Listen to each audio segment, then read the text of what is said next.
Hello, welcome back to Let's Get Writing Author Reads. I'm Kathryn Taylor, and here's my guest again, Harry Ingram. Harry, you're back.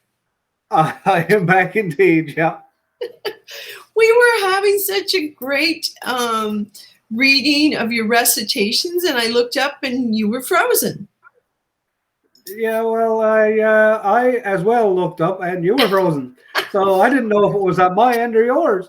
But anyway, we soon figured that out. We soon figured it out. And so we're back to finish this. Actually, I should get your last name in here, Ingram. Make sure I spell that right.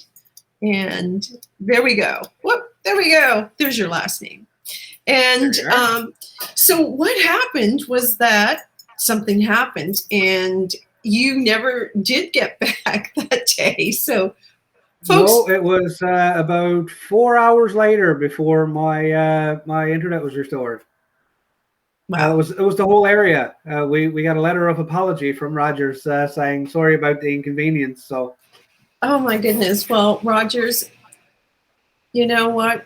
We're back. You can't keep us down. You're not going to keep us off of this program. You can try. Anyway, folks, here's what happened. Actually, I had it up on the screen when we came back. And what happened was later that night, I sent a text to Harry, and this was what I sent. In the spirit of recitations, all I can say, it was going so well. When Harry froze up, I said, what the hell? I filled and I flubbed with the hope he'd come back, but Jerome had hooked the Rogers line with his rack. To be continued. Harry. And I said, that's brilliant, Kathryn. I'm pleased that we met, but I'm sure that you haven't seen the last of me yet. The internet is back now, you'll be happy to know. But I have to say goodbye now. I've got Screech on to go. And he encouraged me, which you should never do. He said, feel free to keep this going. I loves it. So I'm like, okay, well, fair enough. I don't know him that well, but I'm going to do this. What's the worst that can happen? So I continued. I had read about Jerome the moose who showed up, caused a bit of havoc. So this is what I'm alluding to. I'm saying Jerome caused this outage. He took the Rogers line down. So this continues about Jerome. He took out half of St. John's and most of Rabbit Town, and Harry missed his moment to read his best around. I wants me 15 minutes. That darn moose is always stalking. Harry will reschedule, he said. Now, don't be talking, which is the name of Harry's book. And we had to get that in there. And back to you, Harry. Oh, I had to reply. I couldn't leave that alone. So therefore, thanks so much, Kathryn. You're so nice and so kind. Anytime you're ready, I certainly don't mind. The situation today in my basement at home could quite possibly be blamed on a moose named Jerome. So a little collaboration there. It was nice. It was, and it was a lot of fun. And, you know, so that's what you call turning, what is it, lemons into lemonade, or making the best of a bad situation. Actually, I think it was the best of a best situation because I got to do some work with you. Spontaneous. But, you know, Harry, now that we have you back, I read Jerome the Moose, and I did read it cold. That was one of the recitations I hadn't read, but I really loved him. And I wonder, would you read Jerome for us? I absolutely will. And I had the pleasure of listening to your version, and I must say it was very well done. I'm quite pleased with it. But as asked, I will certainly do my version. Okay, and I'm just going to go down in the corner. Take it away, Harry. So here we have Jerome. Now old Skipper Bill hove off in his chair. He was listening to the stories and lies. The young fellers talked about poaching moose and jigging a few fish on the sly. Well, each story told was more far-fetched than the one that came just before. Skipper Bill had enough, said, listen now, boys, I got a fine tale in store. 'Twas the early 70s. was it my early 70s? I really can't remember that far. When I took my boat, went out on the pond, I figured I'd stay there till dark. Me old bamboo pole and me tub of worms, I ventured a good ways offshore. It was just a small flat with no motor at all, just the tow pins and the gunnels and oars. Well, a half dozen trout was all that I caught, but I really could not have cared less. With the water so calm and sun on my face, I figured it a good time to rest. It's the sound of the birds in the crisp morning air and the gentle wind rustling the trees, and a full day ahead to finish my catch, I decided to drift off to sleep. Then all of a sudden a shotgun blast, sure I nearly jumped out of my skin, and another one followed right after, and a voice yelling, "Shooting again!" Then out of the woods, like the shot of a gun, came a moose looking around for protection.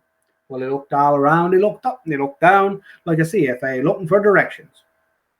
Now the thought crossed my mind to grab the oars and head to the other side. When I looked around, I soon realized he was carried away with the tide. Then the moose left the shore and swam out to me, and here I had nowhere to go. And what his intentions were with me, I didn't think I wanted to know.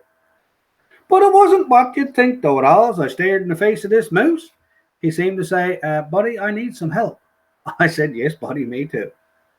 So then with his rack, he took the painter in tow, and he dragged me safe to the shore. And I said, "Boy, you just saved my skin, so I guess it's now time I save yours." See, I knew a shortcut back to the truck, and the moose followed close behind. When we got there, I motioned to the pan of the truck, and pretty soon in it he climbed. Laid down flat like he was dead, sprawled off in the pan of me truck, passing by hunters with their guns in their vests, quite jealous of my fortune and luck. Well, back to my home we arrived soon enough, and we pulled round the back of the house. And as soon as he seen that we were alone, he quickly hopped up and got out. "Well, that was a close one," this moose said to me, and that's right before I passed out. Then coming to realize it wasn't a dream, sure I was gone for another bout. Well, I finally woke up and came to grips and started to regain my composure. I thanked him and said, "Now be on your way." He said, "Not until moose season's over." Well, to argue with a beast of this monstrous size, I didn't even bother to try. I just cleared a spot in the back of the shed and said, "That should do for the night." But what a commotion at 2:45 that brought me right to my feet. I went downstairs and looked out on the deck at this moose covered up in the sheet. Now, not just the sheet he had wrapped round his head and tangled all up in his points, was the clothesline and all with wool socks, pants and bras, all snarled up with patio lights. Well, he lowered his head and he apologized to me. He said, "You mind if I came in the house? It was awful lonely out there in the shed. I promise I'll be quiet as a mouse." Well, I let him squeeze in. Perhaps a stone thing to do. It's a good thing we got double doors. Well, he wasn't in more than a second and a half before he sprawled off on the hardwood floor. Now, he looked a bit like Bambi on steroids. You know, the way Bambi sprawled off on the ice. Well, we finally got him up on the daybed, with the daybed now nowhere in sight. Now, next morning he was hungry. I didn't know just what to give him to eat. He didn't like bottles of sweet mustard pickles, and he didn't like bottles of beet. Moose are vegetarian, you see, so bottles of meat were no use. I couldn't give him bottled rabbit or tern, well, heaven forbid, bottled moose. And then with his hoof, he pointed out to the backyard. He said, "I got a deal for you, skipper.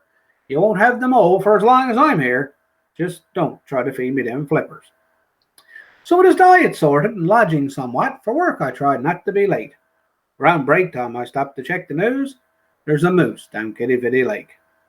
Well, it wasn't long before I arrived on the scene with the wildlife officer there too. I said, "Come on now, buddy, he's just trying to get a drink. It's not like he's in the McDonald's drive-thru." Well, after a while we started agreeing and we figured out what would be best. He's no longer allowed to go parading around town without a huge orange vest. So there you have it. He stayed for a while and everything worked out just fine. He ate the grass in our backyard and used his antlers for the clothesline. He went back in the woods when the hunters came out, but don't think it all ends there. He became a good friend of the family, and sure he comes back every year. Now the boys couldn't believe it at all. They thought Bill was on the juice. I mean, there's no way in the world that this could be true. I mean, really? A talking moose? Well, Bill just smiled and looked at his watch. He said, "I think it's now time I head home. For the last 10 minutes, my ride's been outside. There's a big bull moose named Jerome." Thank you. Thank you, Harry. Oh my goodness. I tell you, I love Jerome. He's in my mind forever. And I did, in the first interview, I mentioned a story I used to read to the kids when they were young about a moose character. And it was called, I just remembered it was called If You Give a Moose a Muffin. And I can't recall the author of that book, but what a great kid's book. And the moose comes into the house, causing calamities and doing all these activities. And it's a very sentimental moose. And you know, everything brings a tear to his eye, reminds him of his grandmother and all. It's such a great book, such a great children's book. And I think that Jerome may be related to that moose, quite honestly. It's quite possible. I definitely think they're from the same family. Probably out there in Arnold's Cove. Maybe so. Well, Jerome. Well, Harry. I just want to thank you so much. Here's your book all flagged. And folks, if you haven't seen this, it's Harry's book, Don't Be Talkin. And I'm just going to pull it up in the stream. And that's, Harry's been reading his recitations from there, and also one of the short stories. And this particular segment here with us now may be presented separately from the other one. So you should go back and watch the first part 1. This would be part 2, when Harry reads a couple of other selections from the book, which I think you'll really enjoy. I don't know, Harry, is there anything else we have to cover? I think we covered it, didn't we? I think we did. But I think it's the start of a friendship, possibly, Harry. Absolutely. Send me a text anytime, but remember, it has to be in rhyme. Okay, like that's just like you know what? That's just like hanging a red flag in front of a bull, because I love things like that.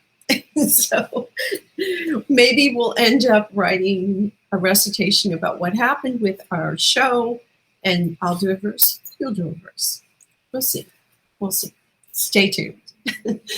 Anyway, folks, thank you so much for joining us. I hope we brought you a bit of entertainment and a slice of life. And Harry Ingram, thank you so much for your time, and thank you for what you're doing in writing down these stories and the oral traditions you're bringing to the stage in Newfoundland and Labrador. And anyone who wants to learn more about Harry, Facebook, Harry, is that the best way? Yes, yeah. Facebook. Perfect. And look for Harry Ingram, author. Yes, that would be right. Okay, well, we got that. Anyway, again, bye, and we'll see you all again soon on Let's Get Writing. Have a great day. Bye.